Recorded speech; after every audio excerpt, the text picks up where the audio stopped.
You're listening to the IWD406 Podcast with your host, Julie Walls, where we celebrate, empower, and connect women across Montana and beyond. Join us as we share inspiring stories, valuable insights, and the voices of remarkable women making a difference in their communities. Today on the podcast, we have Avery Patrick. Avery Patrick is an owner, vice president, and the marketing director at Showdown Montana. Avery received her degree from Carroll College in 2012 in history and political science for secondary education and hit the ground running at Showdown upon graduation. Avery effectively utilizes an authentic, grounded branding strategy, including tech and social media, to drive consistent increases in revenue and skier visits year after year. They're awesome. Avery played a key role in Showdown's acquisition of the Enid Hotel in WSS in 2022.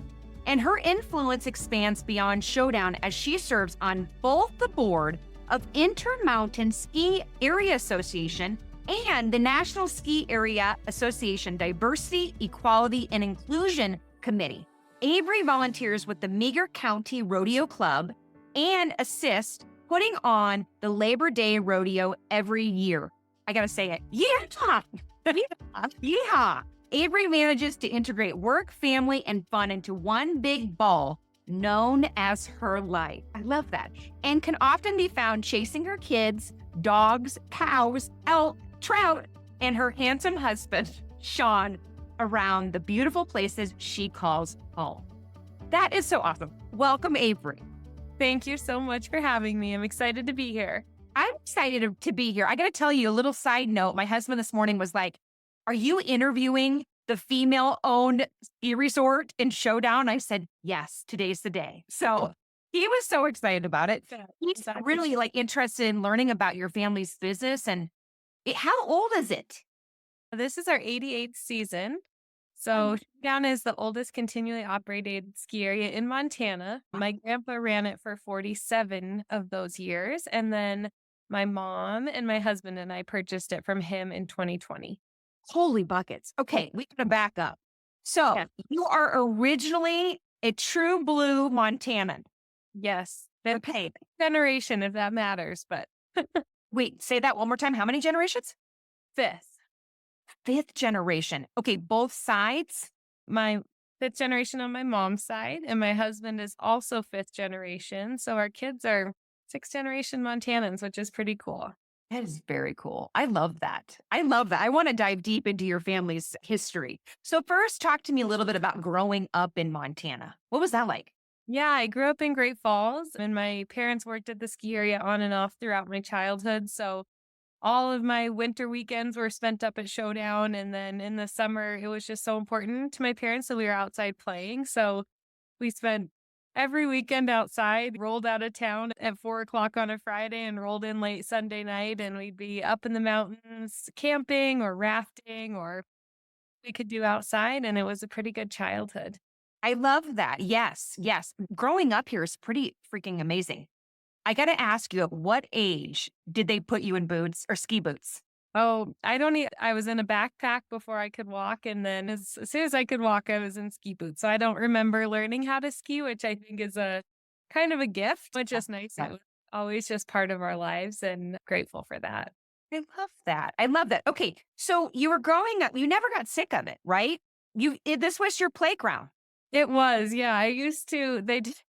I did used to have to take lessons every weekend. I did our Buddy Warner program. And so I'd fight my parents a little bit on that, but I figured out an expert trick. I would just, as soon as I would get out there, I would just wet my pants, and then I was done for the day. That's brilliant. I love that. I had to take lessons. I figured out some workarounds, and then I could go have a brownie and watch cartoons inside. But no, I always, for the most part, loved being outside and loved all the friends I had growing up at Showdown, all my little ski buddies and all of that. I love that. So now, okay, did you ever want to leave? You had a degree in political science.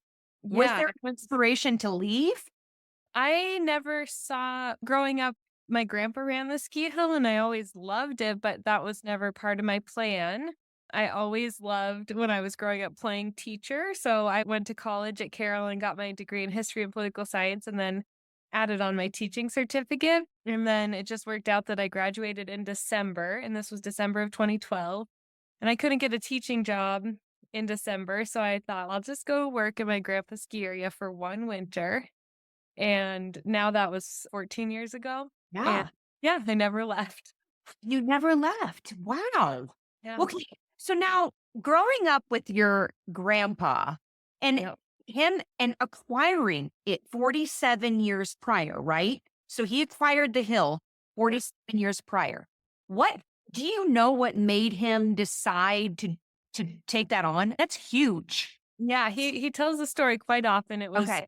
he went into it with a partner. His name was Ted Cogswell, and they were at a bar, and Ted said, "Hey George, why don't we buy that ski area?" And my grandpa laughed it off and said, "Yeah, sure, whatever." And then a couple weeks later, they were at the same bar, and Ted said, "George, what have you done about buying that ski area?" And he didn't know he was serious. I think my grandpa worked in accounting at the time in Great Falls. And so he looked into it and they were able to pull it off. And Ted was a silent partner. My grandpa operated it for 47 years. Wow. Knowing nothing about running a Knowing nothing. He was an Then- accountant. He was an accountant. Do you know some of the struggles that he faced when he initially bought it? He says the first day he went up there, I think they closed in March or April. So they were still open that season. And he just was out there with a cash box on the deck, selling lift tickets out of a cash box. So I think there was a very steep learning curve. I know Yeah. a huge part of that was hiring good people. Our mountain manager, Jim Hawkster, is still up at Showdown, but has been there for 50 years and knows the mountain like the back of his hand. And so I just think my grandpa figured it out as he went, and it worked out really well for him. And I can't remember the statistic exactly, but when he bought the ski area, I think there were 1,200 ski areas in the United States. And then 47 years later, now there's 150 ski areas. So over that time, a lot of ski areas closed and just weren't able to make it, whether that was due to finances or snowpack or who knows the factors. But so many of them closed, and he was able to keep it open and keep it running. And we're really proud of that and really grateful for that. Absolutely, especially with Montana's weather. Yeah. It's really finicky here. Yeah. And I know that has to be a challenge for you guys, but I want to also back up even further. Who owned the ski hill before him? Who were the original owners? Let's see if I can come up with all these names. Okay, There was yeah. George Prentice and Throckmorton. There were a couple guys up there who found the sweet spot that Showdown sits on from Nyhart. And so these guys started Showdown, and then the Great Falls Ski Club owned it when my grandpa bought it. Oh, okay. That's Hope it. I'm telling that history right. But so there were, and the impressive part is these guys started it, and then it was able to stay open and operating during World War II. Yeah. And the ski area closed down during that time, and Showdown was able to stay open. And these guys who found Showdown, it's just a very sweet spot in the middle of the Little Belts that has excellent snow. Kings Hill Pass is one of the highest passes in Montana. It may be the highest pass that is open year round that you can drive over. So we're at a high elevation, and just the way we sit, we get pretty consistent and good snow. That's really amazing. I didn't realize that. I was going to ask you that question. Why is it the sweet spot? But I also think, too, it's not a really heavily populated area, right? So you have to drive a distance to get there. Yeah, our biggest population base comes from Great Falls for our customers and guests. Okay. Oh, that's 65 miles away. So people from Great Falls have a little over an hour drive to get up there. But over the last couple years, especially since COVID, we've had a huge influx of guests from Bozeman and Helena. And then White Sulphur has become a pretty fun little ski town. And now we have the Edith Hotel down there. There are so many good restaurants and bars in White Sulphur. And on top of that, there's the hot springs, of course. That's a really fun hotel to stay at. And then a ton of fun Airbnbs and VRBOs in town. It is pretty wild to drive through White Sulphur now on a weekend. And it's just a fun little bump and ski town. I think it's really nostalgic. Avery, I'm blown away by the fact that your grandpa has been able to survive this No. business for 47 years and knowing that it's very dependent. I'm assuming now he probably did a lot. There's hiking, right? In the off season. Do you guys do mountain biking? We don't. No, at this point, we pretty Okay. much put the ski area down. We're starting to have quite a few events. So we have weddings and some conferences and stuff like that throughout the summer. But as far as like day-to-day operation, we don't do much during the summer. We're thinking about changing that as tourism grows in the region. We're also on the park to park scenic byway. So there's a scenic byway between Yellowstone and Glacier that isn't on the interstate. It's a little bit off the beaten path.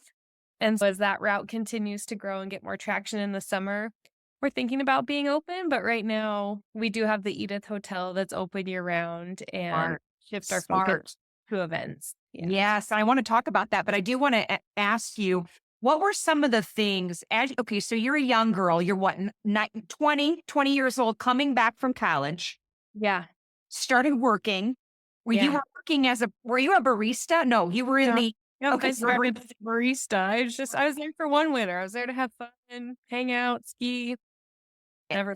what hooked you? And then I also want to know, what were some of the words or wisdom that you took away from your grandfather? Yeah. So what hooked me?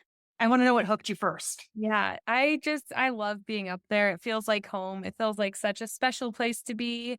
I really loved the work I was doing, and it just felt really fulfilling to me. I think it's something I was really proud making coffee, yes, but then my roles changed pretty quickly. So then I transitioned into guest services and then to marketing director. So I really just loved the work I was doing and also didn't want to live anywhere else.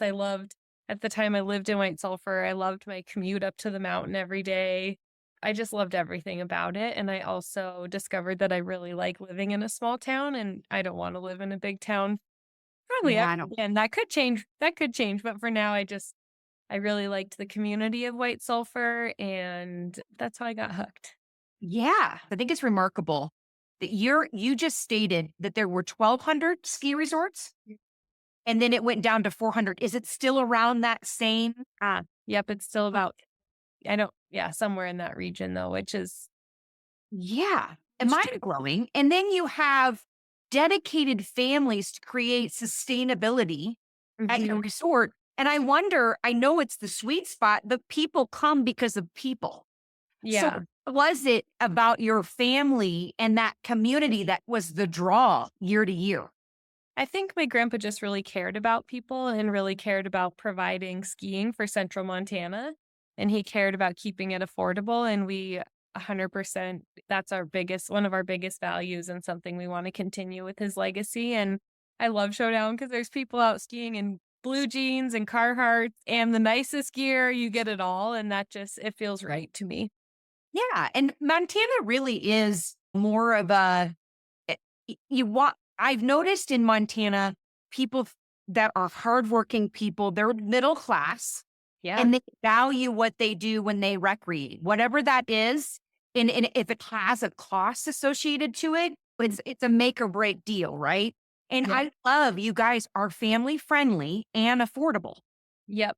And we know we're not a grocery store. People don't have to come to us. It is their choice with their extra time and their extra income. And so we really value that. And skiing is getting more expensive. And so we're just really trying to figure out how to grow in a way that feels really authentic to us and keeps our core values in focus and keeps Showdown feeling like home. We're family friendly, but we've also got some dang good skiing out there. So we've got something for everybody. And I think once people come and figure out what we're about, they really enjoy it and they tend to come. Yes, yes. So that must have been what you saw, that vision when you were like, okay, I could be a teacher, what you're thinking to do, or I Yeah. could stay here in this really thriving, exciting, loving, friendly community that you feel all the love from, right? I felt a part of it. It felt really important to me. It felt like something I could really get behind. I think it's way easier. My grandpa always said he never worked a day in his life because he got to run a ski area. Work is pretty fun. It has its challenging moments. It has its serious moments. There's all the ups and downs that come with running a ski area, but at the heart of it, it's really fun work that we get to do. Yeah. And I think for you, I love the fact, okay, you had this mind of political science teaching, right? So teaching, but then you got the bug of creativity with marketing. Yeah. Talk to me a little bit about that role. Yeah, it came a little more naturally than I thought it would. Just the history part of it, which I obviously love. I studied history and the storytelling and the connecting with people. That all came really easily to me. And just I had good research skills and skills like that played really easily into me learning marketing. Yeah. Yeah. What was some of the first things that you had to do as far as shifting from running the bakery, the barista area to, okay, Avery, it's time. We're going to hand this over to you. What was that first project? I moved up to guest services first. Okay. So I spent 3 or 4 years in guest services. And that was really like Grand Central Station of the hotel of the ski area. So I learned all the ins and outs there. And then when I moved up to marketing director, it was just a whole different game having to manage a budget. You also get a lot of marketing requests. Like I was like, I don't know where we even start. And sales, love them, marketing sales reps trying to sell their radio spots or sell newspaper spots, or at the time it was newspaper spots. So it was just a little overwhelming. And then my grandpa he's just like, you don't take everything that comes along. You got to question everything. You got to push back. You got to negotiate for a good deal. And I did not have those skills at the beginning. So that was a little overwhelming, but I've now been doing it for so long. It just is a natural part of my life. Did you have to go and get additional education, or you have just learned on the fly? I pretty much learned on the job. Any trainings or things that I wanted to sign up for over the years had support to do that. But for the most part, it was just, I think so much of marketing is just telling our story and figuring out who the people are that we want to share it with. And so that part came naturally to me. And then, it's just grown over the years. Yeah. And you've brought in a new perspective, I can see, with adding social media. You kill it, Avery, on social media. And I love when you say, I'm a Montana mama, right? Yeah. And I'm on a Montana mama too.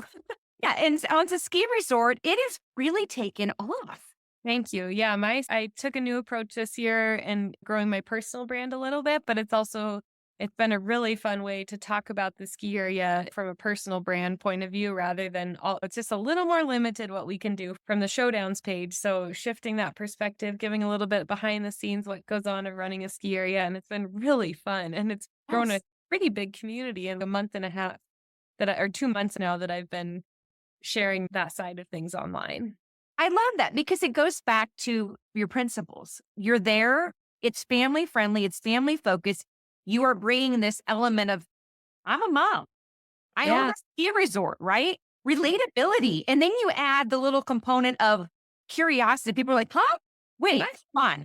What is this about? I love it. I thought it was, it's pretty unique what we do. And like we've talked about, there are only 400 and some ski areas in the United States. So to get the little behind the scenes peek of all that goes on, crazy and all, it's fun to share. I want to ask you, what does it take to run a ski resort with all the people, all the employees? That's a huge part of it. Yeah. It's a lot. And we have my mom is the general manager, Katie. She is great at it. And then we have an assistant general manager. Her name is Ricky. So some awesome female powerhouses on our team, which of course I love, but they do such a great job with our staff. And one of the biggest things that they implemented last year. So last year was our worst. We don't have any snowmaking equipment. And last year was our worst snow year on record in 88 years. And we just have to work with what we have. And our mountain team went above and beyond hauling snow out of the trees in the heavy traffic areas we had to keep one of our lifts open. The only way we could keep access to it was by hauling snow from the trees to this main path. Like our team just went above and beyond last year to keep all our mountain open. But as far as morale, Ricky and my mom started these morning huddles. So every morning at 7:45 or 8, our whole team gets together and we start out with 10 minutes of stretching and some deep breath work. And then we give important updates about the day as far as specials we have going on, events we have going on. We give safety updates, just keep our team up to date. If there's snowfall, we talk about areas we need to shovel, what we need to do that morning, how our morning's going to look.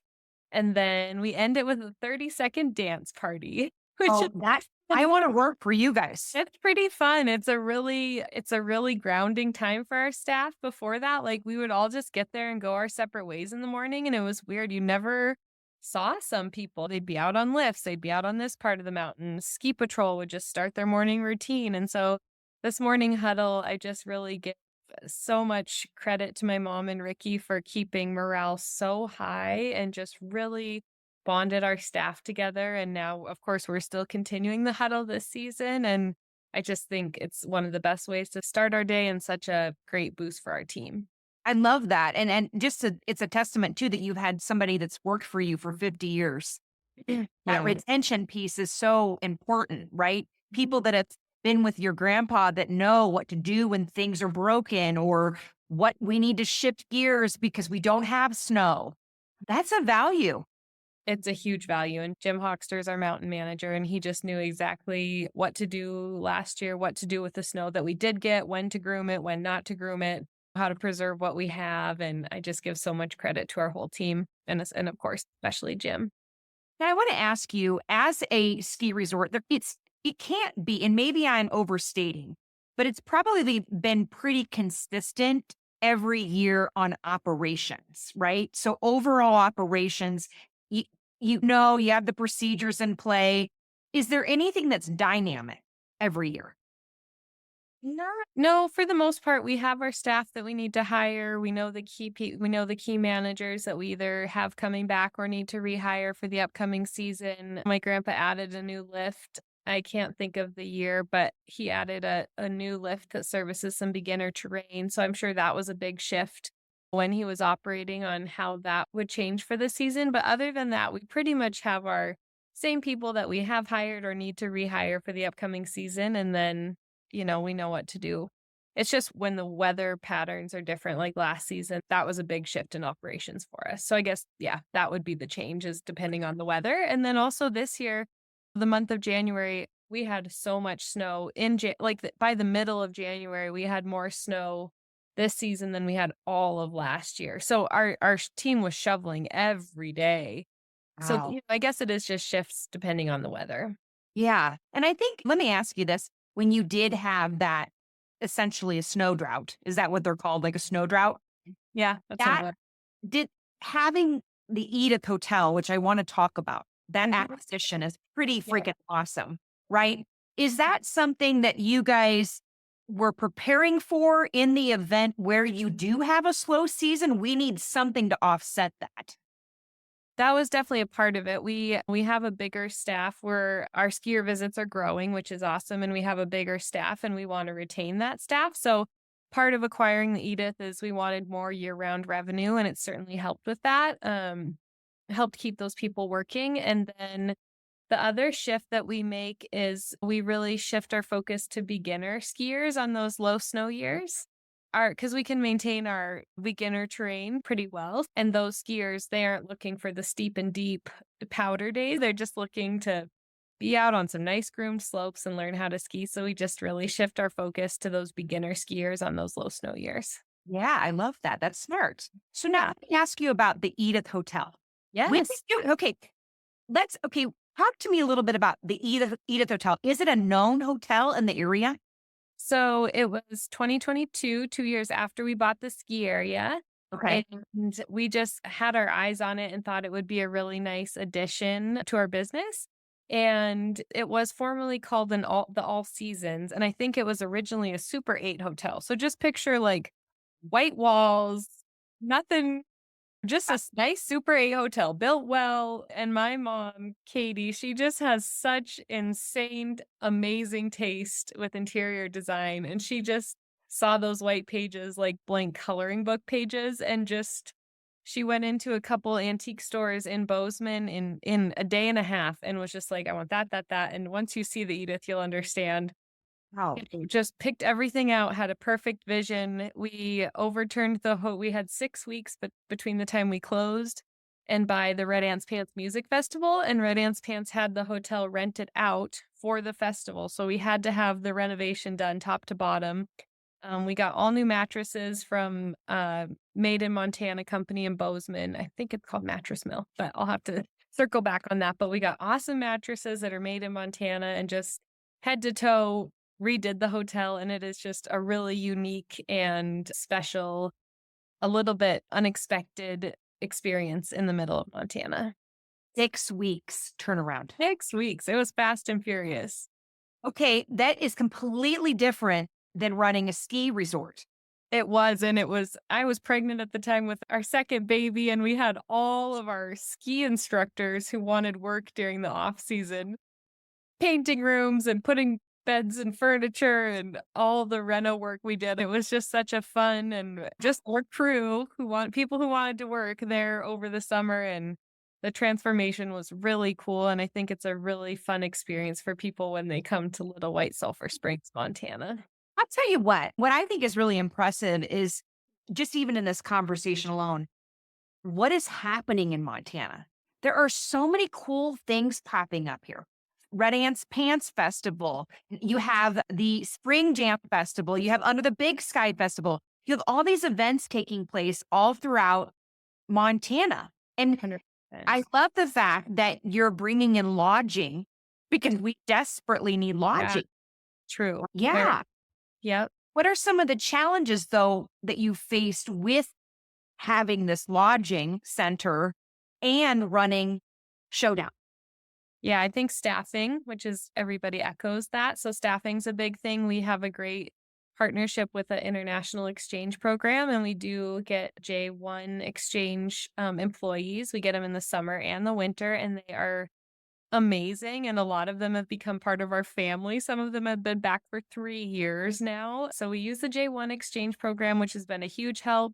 We've also just had to pay our employees more that we do have so they stick around. So hiring has definitely been a big challenge at the ski area. We shut down at night and we don't have overnight guests. So just this whole experience with overnight guests is a whole new game for us, but we quickly learned how to deal with that. But yeah, that was a new challenge. And just on my end, all the new technologies that come along with a hotel, like the reservation system, the room key system, how do we deal with phones, just all those little pieces that it's me and my brother just figuring it out, that we don't have I guess we have a little tech, we have some tech help, but it's pretty much just us figuring it out, which is pretty fun. That's why I love my job.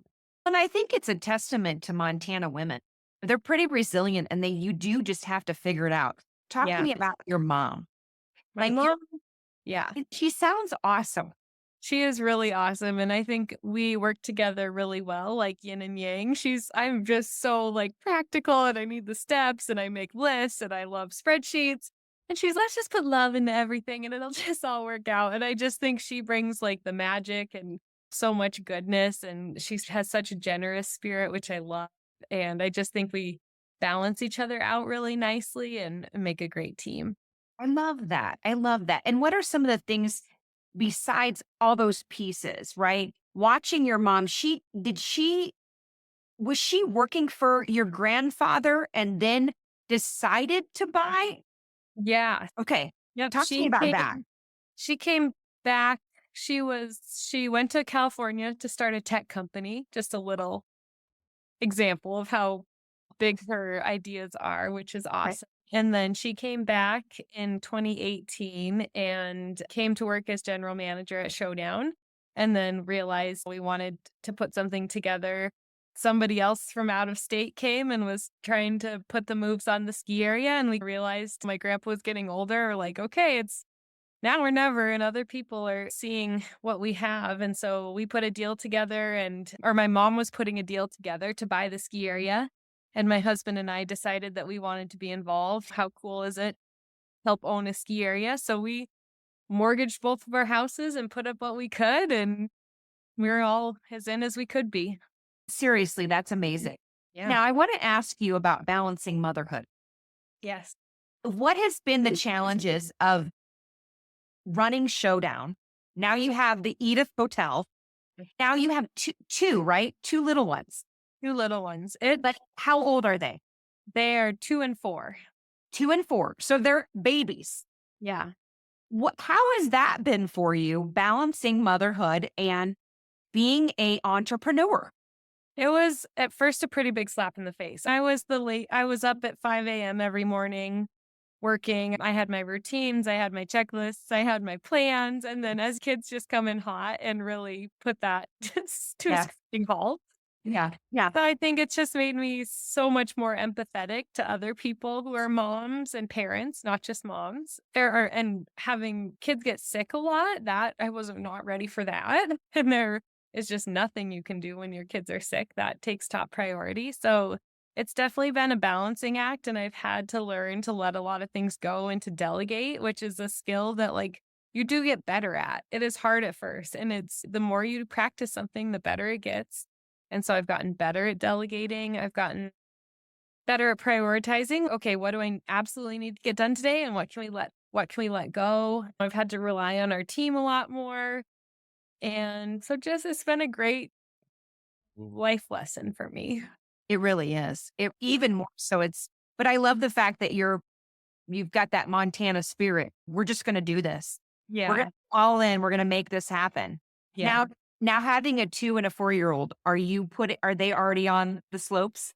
Oh yeah. We were out, all 4 of us together this weekend, and Love my it. 2-year-old loves to ski. My 4-year-old is a little bit too fast out there. He's a little too confident right now. So we're going to need to rein him in. But yeah, we love skiing, and we just talk really positively about winter. And I think that's a big part of people enjoying winter in Montana, is just having something fun to do. So that's really important to us with our kids. We don't want to push them too hard, but we do want to be confident out there and know how to ski and know how to get out there and enjoy it.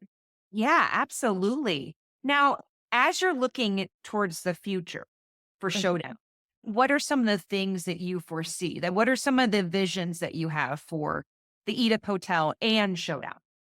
Yeah, I think we're just really trying to figure out right now, especially during our 8-week youth program, our lodge is pretty full on Saturdays and there's not a lot of extra space. But at the same time, we've worked on some building plans to add new seating and add new lodging, but that gets so expensive so quick. And so we're just really trying to think about a way to grow where we can still offer really affordable packages for our families with the youth programs and the season passes. And we know how quickly that adds up for people. We just are trying to balance how to grow, how to keep things affordable, how to keep a nice experience for our guests, how to keep Showdown feeling like home.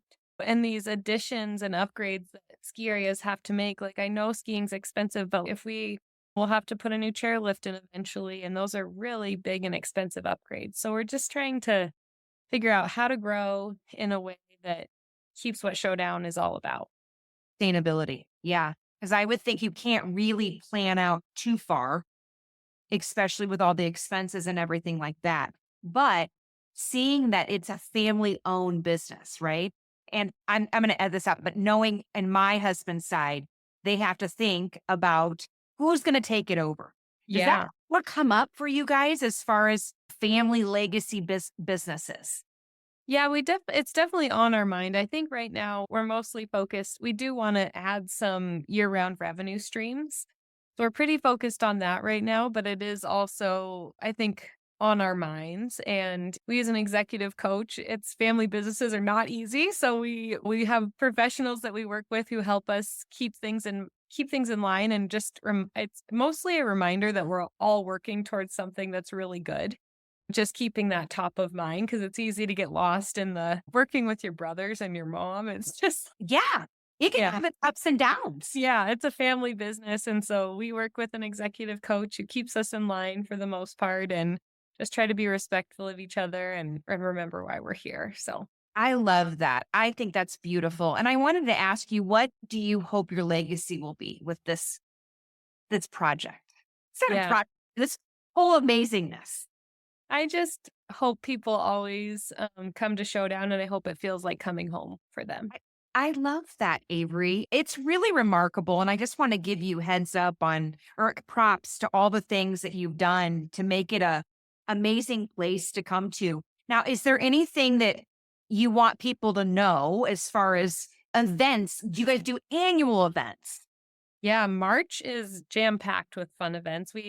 I guess over President's Day, we do a banked slalom, which is really fun. And there's a day for snowboarders and a day for skiers. And that's just a race down a little banked course, which is really fun. And then March, our events really pick up. And this year, we kick it off with our super duper pass sale, which is March 1st.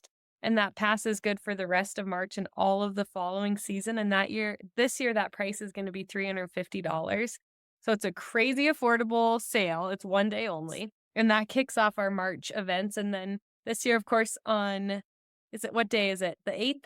March 8th. Yep, March 8th, we're doing our International Women's Day. We're going to have a fun, sparkle station on the deck for women skiers, and then we're all going to gather up and do a big fun run down our face, which is the hollow. We'll do a women's ski run down the front, but that's going to be a really fun day with lots of glitter. So I love that. Yep, come on March 8th, and then we have a slope style competition in our train park. We have our Brock Stokey Bump Off Bash, it's also Tacky Attire Day. So we have a really fun bump off and everybody's in really fun, wacky clothes in March. And then we always wrap up the season with a mannequin jump, and that's sponsored by the Great Falls Ski Club. But we build a big jump in the front, right out the front of our lodge, and people build mannequins and they send them off the jump, and That's amazing. And they do flips, and they do also, some have fireworks. I'm not even sure if that's allowed, but they do all sorts of things. That's unreal. I love it. I love what you guys are doing. It's amazing. And March is your biggest month out of the entire season. Well, March is our biggest month for events. We wrap up the season with just one weekend after another with all these fun things. Love it. And the energy is just so high, and it gets those sunny ski days, and we have music and beer out on the deck in the afternoon. And just March is a really fun month at Showdown. I think I know locally here in Whitefish, the start of the season when it opens, and then March is the bang of the month. It's like everybody shows up because it's it.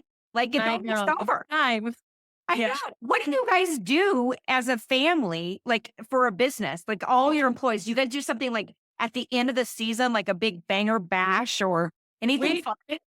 We don't. We used to, and they got too out of control.